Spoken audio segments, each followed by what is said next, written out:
Hi అండి. అందరూ ఎలా ఉన్నారు? రాధిక కిచెన్ కబుర్లకు స్వాగతం అండి. ఈరోజు మనం స్వచ్ఛమైన జున్ను పాలతో జున్ను అయితే తయారు చేసుకుందాం. జున్ను అంటే అందరికీ ఇష్టం కదా, చిన్నపిల్లల నుంచి పెద్దవాళ్ళ వరకు అందరికీ జున్ను అంటే చాలా ఇష్టం కదా. అది స్వచ్ఛమైన పాలతో చేసిన జున్ను అయితే హెల్త్కి కూడా చాలా మంచిదండి. అయితే ప్రాసెస్లోకి వెళ్ళిపోదామండి.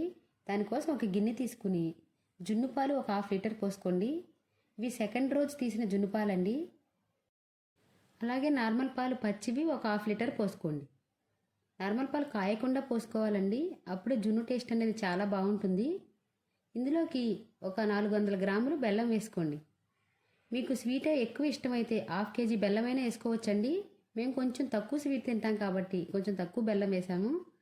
ఇలా బెల్లం కరిగే వరకు బాగా తిప్పుకోవాలి. బెల్లం కరిగింది అనుకున్నప్పుడు దీన్ని వడపోసుకోవాలండి. ఎందుకంటే బెల్లంలో నలకలు ఉంటాయి కదా, దానికోసమని మనం ఈ పాలని ఒకసారి వడపోసుకోవాలి. పల్లెటూరులో ఉన్న వాళ్ళకైతే స్వచ్ఛమైన జున్నుపాలు ఎప్పటికప్పుడు దొరుకుతూ ఉంటాయండి. జున్నుపాలు ఎప్పుడు దొరికినా సరే మీరు తీసుకుని ఇలా జున్ను చేసుకోండి. హెల్త్ కూడా చాలా మంచిది జున్ను అనేది.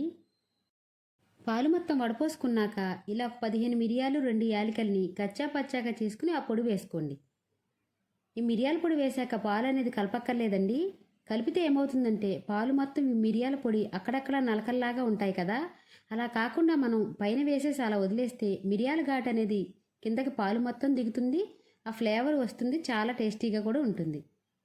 ఇలా కుక్కర్లో నీళ్లు పోసుకుని ఈ గిన్నెని అందులో పెట్టుకుని విజిల్ తీసేసి మూత పెట్టుకుని ఒక అరగంట పాటు ఉడికించుకోండి. ఈ సెకండ్ రోజు జున్ను పాలు కాబట్టి నేను 1/2 లీటర్ జున్ను పాలకి 1/2 లీటర్ నార్మల్ పాలు పోసాను. అదే ఫస్ట్ రోజు అయితే 1/2 లీటర్ జున్ను పాలకి లీటర్ నార్మల్ పాలు దాకా పోయాలండి. ఇప్పుడు ఒక అరగంట తర్వాత మనం చెక్ చేసుకోవాలి ఇది అయ్యిందా లేదా అని. ఏదైనా చాకు కానీ స్పూన్ కానీ తీసుకుని ఒక్కసారి జున్ను లోపలికి గుచ్చి చూడాలి. ఇలా గుచ్చి చూసినప్పుడు చాకుకి ఏం అంటుకోకపోతే ఇది రెడీ అయిపోయినట్టే. కరెక్ట్గా నాకు అరగంట అయితే పట్టిందండి ఈ జున్ను తయారవడానికి. కాసేపు అలా వదిలేసి తర్వాత గిన్నె తీసుకుని బయట పెట్టుకుని ఇలా చాకుతో ముక్కల్లాగా కట్ చేసుకోవాలండి. ముక్కలుగా కట్ చేసుకుంటే మన తినడానికి కూడా ఈజీగా ఉంటుంది. చిన్నప్పుడైతే మేము ఇలా ముక్కల్లాగా కట్ చేసి తెలిసిన వాళ్ళందరికీ పంచిపెట్టేవాళ్ళం.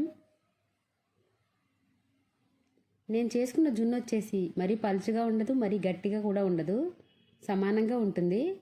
మీకు ఇంకా కొంచెం పలుచగా ఇష్టమైతే నార్మల్ పాలు ఇంకా కొంచెం ఎక్కువ కలుపుకోవచ్చండి. చూడండి జున్ను అనేది ఎంత బాగా వచ్చిందో. దీని టేస్ట్ కూడా చాలా అంటే చాలా బాగుందండి. మీకు కూడా జున్ను పాలు దొరికినప్పుడు ఇలా నేను చూపించిన విధంగా చేసుకుంటే జున్ను అనేది చాలా బాగా వస్తుంది.